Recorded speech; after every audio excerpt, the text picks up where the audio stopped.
ลงรถลงรถลงรถสองเฮ้ยสองตรงนู้นสองครับ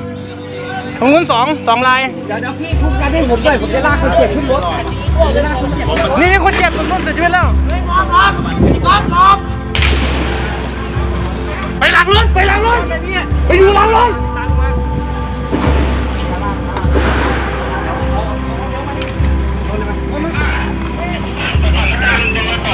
ยายล่ะยาย